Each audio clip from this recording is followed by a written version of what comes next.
로보 어드바이저를 통한 투자와 자산 관리의 혁명에 대해 알아보겠습니다. 쿼터백 자산운용의 강영선 상무님을 박수로 맞아주시길 바랍니다. 네, 안녕하세요. 반갑습니다. 네, 이렇게 오늘 좋은 자리에서 저희 회사와 저희가 하고 있는 일에 대해서 소개해드리게 돼서 영광스럽게 생각하고요.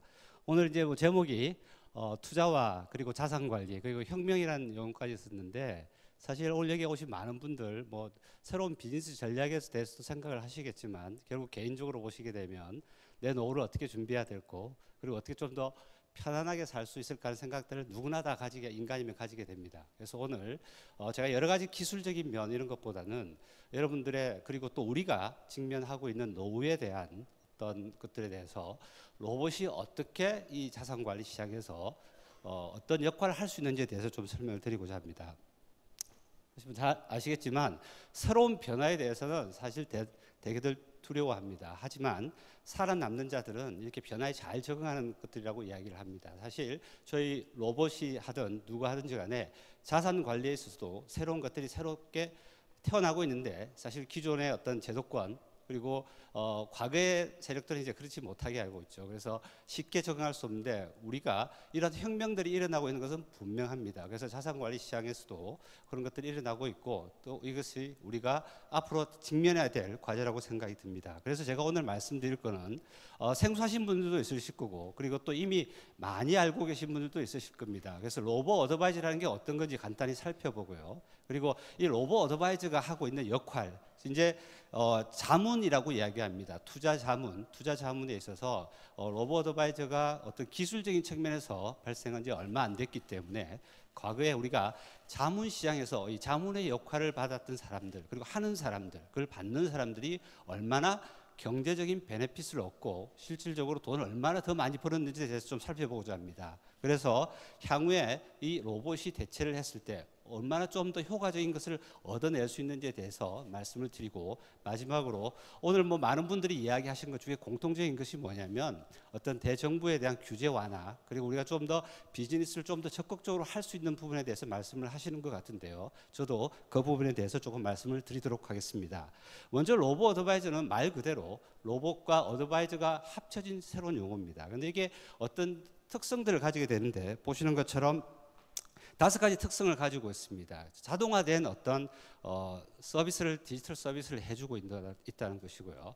또 다만 생소하실 수도 있을 것 같은데, ETF라고 하는 상장지수 펀드를 써서 소위 말해서 패시브 또는 액티브 운용 전략을 구사를 하고 있습니다. ETF라는 것도 좀 복잡하고 패시브, 액티브도 좀 복잡할 수 있는데, 간단하게 생각하시면 한국의 대표적인 종합 주가 지수가 코스피입니다. 이 코스피를 살 때 여러분들이 주가 지수 선물을 사실 수도 있고, 코스피 종목에 있는 다 어떤 포함된 종목들을 다 사실 수도 있는데, ETF라고 하는 것은 그 한 종목만 사게 되면 코스피 200이든 S&P 500이든 특정한 지수를 살 수 있는 것을 말합니다. 그래서 굉장히 잘 분산된 포트폴리오를 ETF라고 하는데, 이걸 가지고 적극적으로 활용하는 것을 액티브 전략이라고 하고, 그리고 지수를 따라가게끔 수익을 낼 수 있도록 운영을 펴는 것을 패시브 전략이라고 합니다. 그래서 저희 보통의 로보 어드바이저들은 이러한 ETF를 쓰면서 굉장히 자유자재의 어떤 그 전략들을 구사할 수 있게 되는 거고, 근데 이게 그냥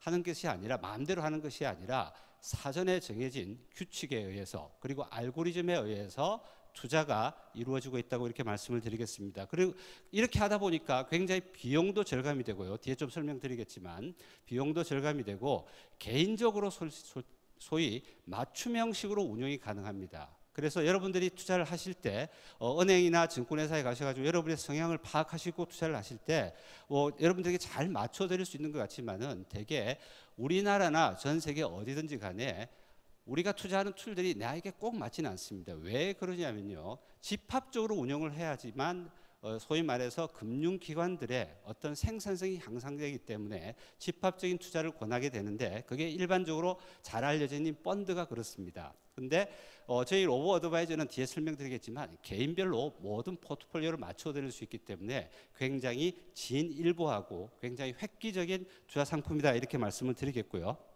대개 로보 어드바이저의 어떤 자산 관리 프로세스는 보시는 것처럼 모든 것이 자동화되어 있는데요. 여러분들이 투자를 하시게 되면요, 먼저 여러분들의 투자 성향을 분석을 하고, 그리고 실질적으로 투자가 어떻게 이루어지는지에 대해서 어드바이스를 드립니다. 그리고 실제 뭐 주식이든 채권이든 우리가 어떤 뭐 투자 상품들을 사게 되겠죠. 그걸 이제 엑스큐션 하게 되는데, 실행을 하고, 그리고 이게 한 번 샀다고 해서 끝나는 게 아니죠. 여러분들의 투자 성향이 바뀔 수 있고, 그리고 뒤에서 설명드리겠지만 여러분들의 투자 목표도 바뀔 수 있습니다. 그리고 시장 환경도 바뀔 수 있죠. 그럴 때마다 우리가 기존에 가지고 있던 위험 자산 또는 비위험 자산의 비율이라든지, 그리고 어떤 쪽이 더 유망한지에 대해서 판단을 해서 바꿔줘야 되는데, 이걸 리밸런싱이라고 이야기를 합니다. 그런 리밸런싱을 거쳐가고, 그리고 실질적으로 내가 얼마만큼 수익을 얻고 있는지, 소위 말해서 리포팅을 계속 해줘야 되는데, 그러한 일련의 과정들이 프로세스화되어 있다, 이렇게 말씀을 드리겠고요.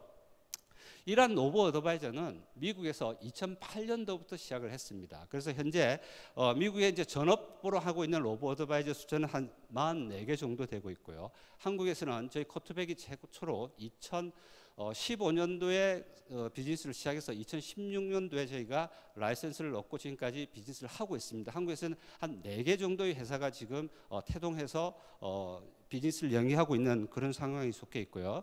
그다음에 이제 그러면 지금 로보 어드바이저에게 맡기는 돈이 어느 정도 되느냐? 미국에서는 지금 여기 보시는 자료가 20억 불로 나와 있는데, 이거는 전업 스타트업 기업들만 해당되는 겁니다. 근데 최근에 이러한 로보 어드바이저가 활성화되다 보니까 미국의 큰 회사 중에 하나인 찰스 슈왑이라든지 뱅가드라든지 피델리티라는 회사 같은 곳에서 기존에 로보 어드바이저를 도입하지 않았던 대형 회사들이 로보 어드바이저를 도입해서 최근까지 자료를 보시게 되면요, 미국에서 지금 로보 어드바이저 자문을 받아서 운영되고 있는 자산이 약 1,000조 원에 이르고 있다고 합니다. 거의 한 10년 동안에 어마어마하게 커진 시장으로 되어 있고, 이것은 우리나라도 향후에 그렇게 될 것이라고 보고 있고요. 한국의 시장에 대해서 예측을 했는데, 여기 왼쪽에 있는 자료를 보시게 되면 하나은행에서 예측을 했는데 2025년에 약 한 우리나라 시장은 30조 원 규모로 커질 것으로 보고 있고, 글로벌 전체로는 약 한 8조 2천억 불에 해당되는 시장이 로보로 대체될 것이라고 저희는 그렇게 보고 있습니다. 그래서 이제 우리나라는 시작하는 단계이고, 이 시작과 끝이 어떻게 될지에 대해서는 다못 기대되는 그런 상황이라고 말씀을 드리겠고요. 그럼 로보 어드바이저가 이야기는 하는데, 사실 이게 어느 정도까지 하고 있는지, 모든 것들을 다 자동화하고 있고, 소위 말해서 이세돌과 알파고가 붙었을 때 알파고가 이기는 것처럼 모든 시장을 다 이길 수 있느냐, 그런 생각들을 많이 하시게 되고요. 실제 제가 어제 개인 고객 투자자들 대상으로 로봇이 보는 시장 전망에 대해서 강연을 했더니 상당 부분의 참여하신 분들이 강의 시작 전에 그런 이야기를 하시더라고요. 로봇이 다 알아서 해주게 되면은 사실 뭐 그런 것들이 있으면 왜 지네들이 영업을 하겠느냐, 지네들끼리 돈을 다 벌지. 그건 맞습니다. 저희가 다 맞출 수는 없고요. 그리고 하지만 이게 점점 기술이 발달되고, 오늘 많이 이야기가 나왔듯이 데이터가 쌓이고 그것을 분석하는 능력들이 생기게 되면은 상당 부분 시장을 이길 수 있고, 그리고 단기간에 이긴다기보다는 장기적으로 이길 수 있는 그런 것들이 있는데, 지금 우리나라 같은 경우에는 로봇이 어떤 단계냐면, 크게 딜로이트 컨설팅의 자료에 따르면 크게 4단계로 분류가 되는데, 대부분의 단계들이 한 80% 정도가 3에 와 있습니다. 레벨 3에 와 있는데, 이거는 이제 제가 말씀드렸던 알고리즘의 어떤 기반을 두고, 그리고 사전에 정해진 룰에 따라서 투자하는 단계가 현재까지 우리나라에서도 로보 어드바이저고, 저희도 여기 정도까지 와 있습니다. 저희는 일부 지금 머신러닝 기법을 도입하고 있고, 그리고 특정한 자산에 대해서 머신을 계속 활용해서 컴퓨터에게 교육을 시키고 있습니다. 이런 과정들이 일부 도입되고 있지만 아직 완전히 저희는 딥러닝까지 단계는 가지 않았습니다. 그런 이유는 뭐냐면, 이 금융자산이라는 것에 대한 어떤 데이터는 대개 우리가 신뢰할 수 있는 데이터는 월간 내지는 뭐 분기 단위로 발표되는 데이터들이 많이 있습니다. 여기 전문가들이 많이 계시니까 아시겠지만 딥러닝을 활용하고 이러려면 수많은 데이터들이 필요합니다. 그런데 저희가 하나 쓰고 있는 월간 데이터 같은 경우는 1년이 지나봐야 12개 정도가 생성됩니다. 10년 해봐야 120개죠. 한 10,000개 정도의 데이터를 모으는 데는 그 시간까지는 너무나 많은 기간들이 걸리죠. 그래서 아직 저희 같은 경우는 딥러닝 기법은 도입하지 않고 머신러닝 기법을 일부 도입해서 사용하고 있는 그런 실정이라고 말씀을 드리겠고요.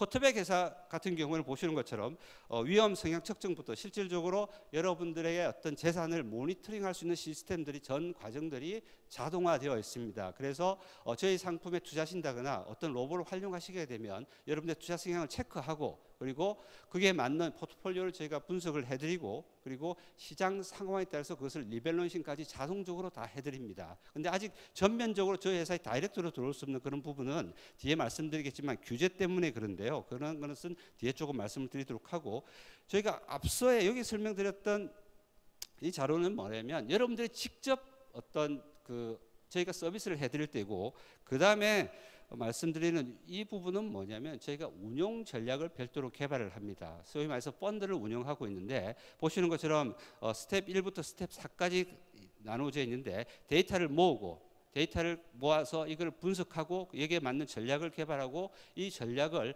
알고리즘화해서 시스템화시켜서 저희가 실제로 펀드를 운영하고 있습니다. 그러니까 특히 2018년 같은 경우에는 다른 액티브 펀드에 비해서 훨씬 더 저희가 아웃퍼폼하는 성과를 보여주고 있고 이제 그러한 것들이 장기적으로 쌓이게 되면은 아마 여러분들이나 우리 고객들의 신뢰를 충분히 얻을 수 있다고 저희는 생각을 하고 있습니다. 그래서 로보 어드바이저는 그러면 누가 사용하느냐? 아마 여기 계신 분들 뭐 내가 그걸 할 수 있을까 이런 생각들을 하고 있지만요.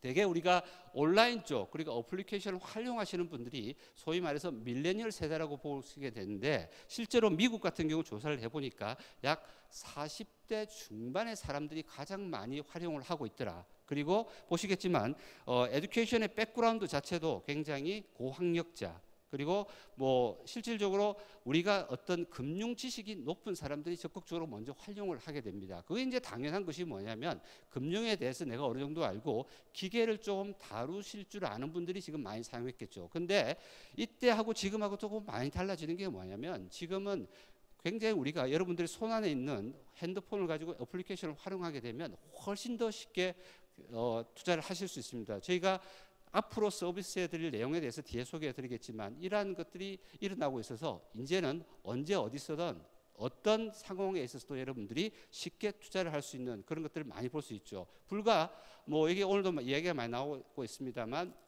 소위 말해서 크립토 커런시에 대해서 작년에 열풍이 불었을 때 젊은 친구들 그 자리에서 소위 말해서 블록체인과 관련된 제품들을 사고 파는 것을 제가 많이 봤었는데 실제로 펀드라든지 투자 상품도 그렇게 가고 있다 이렇게 말씀을 드리겠고요.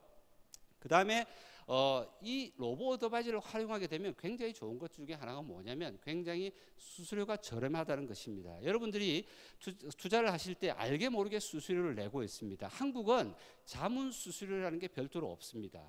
우리는 투자 상품을 사실 때 예금을 하실 때 대출을 받으실 때 거기에 가격에 여러분들의 수수료가 다 녹아져 있습니다. 그렇기 때문에 잘 모르시는데 특히 해외 선진국 같은 경우에는 자문 수수료가 별도로 있고요.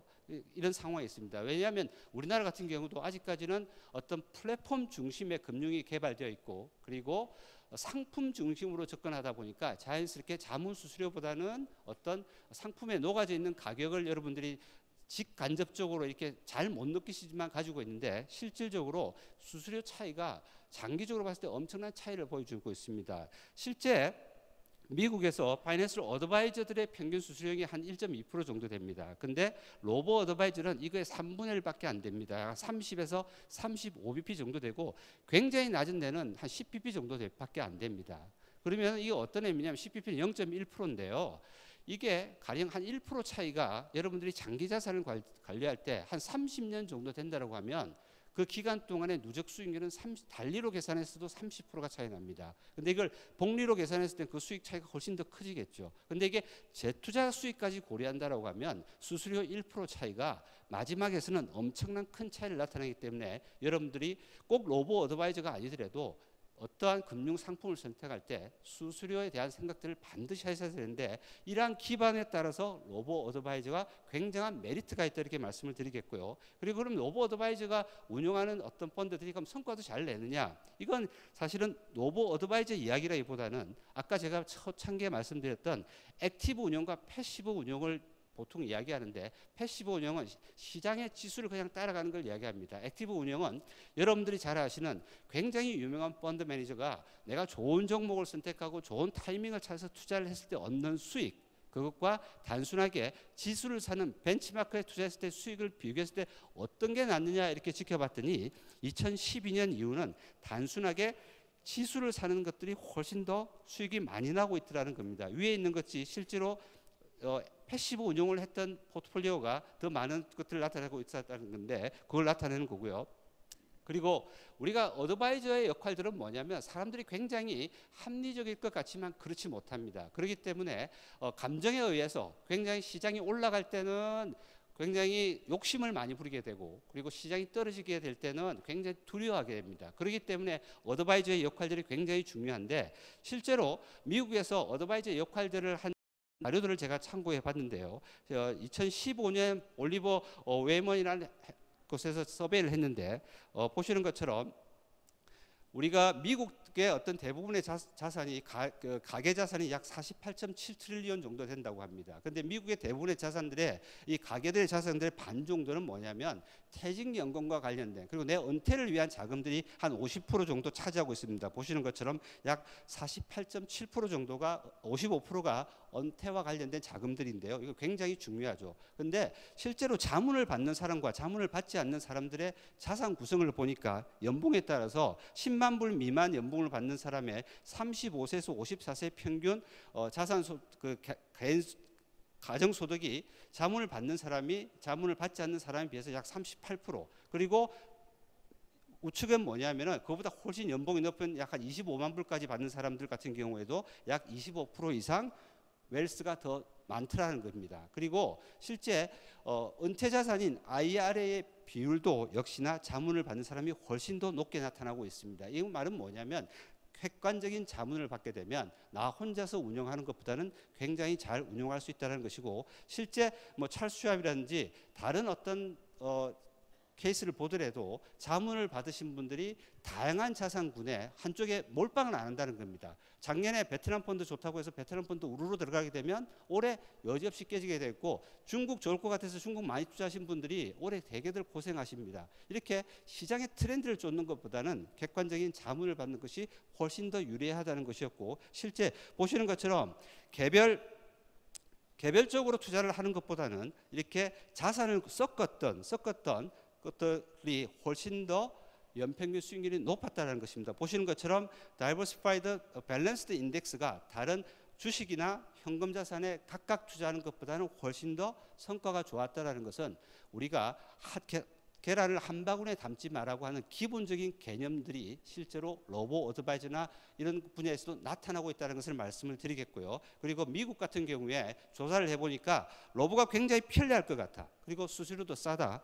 그리고 또 하나 재밌는 건 뭐냐면 여기 보시게 되면 내가 투자하고 싶지 않은 상품에 대해서 푸싱 당하는 그런 것들을 안 당할 것 같으니까 로보를 많이 하겠다. 왜냐하면 금융기관들이 돈을 벌기 위해서 여러 가지 상품들을 계속 고객들에게 연락도 합니다. 이런 것들을 굳이 로보로 하게 되면 별로 당할 일이 별로 없죠. 그죠? 그런 것들도 굉장히 앞으로 로보 시장이 커질 가능성이 많다는 것을 말씀드리겠고요. 뭐 물론 장단점이 있습니다. 굉장히 우리가 합리적인 투자가 가능하고 그리고 굉장히 저비용 그리고 장기 투자를 했을 때 로보는 굉장히 좋은 툴이 됩니다만 아직까지는 그 역사가 그렇게 오래 길지 않고 그리고 사실 사람과 사람이 만나서 어떤 감정적인 것이 필요할 텐데 로보는 그런 것들이 좀 못하고 있죠. 그래서 최근에 이제 미국 같은 경우에는 별도의 온라인 상담을 해주시는 분들이 있습니다. 근데 기본적으로는 로보 자체가 그걸 해나가고 있고요.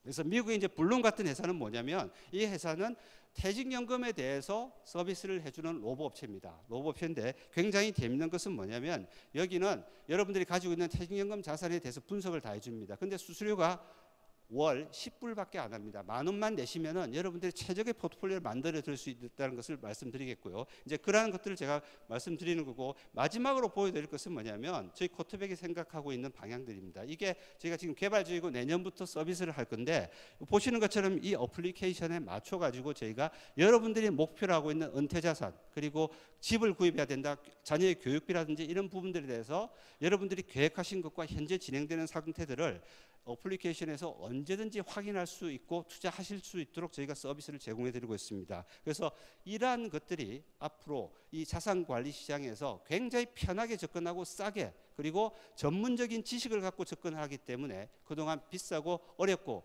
금융기관 가기 시간이 없으셨던 분들 언제든지 활용할 수 있다는 것이고요. 마지막으로 현재 우리나라는 노부업체들이 여러 가지 제약 조건이 많이 있습니다. 다른 제약 조건이 많은데 가급적이면 이러한 제약 조건들을 완화해서 많은 사람들이 보다 좀 더 적극적이고 그리고 현명한 자산 관리를 받을 수 있는 그런 시장이 되었으면 하고요. 그런 과정에서 뭐 저희가 정부에게도 많은 제안을 하고 있는데 그 내용들이 좀 포함되어 있고 우리가 이러한 어떤 새로운 혁명들이 한국에서 그냥 없어지지 않고 계속 더 커나갈 수 있도록 여러분과 그리고 또 저희도 최선을 다해서 열심히 하도록 하겠습니다. 이상 마치도록 하겠습니다. 감사합니다.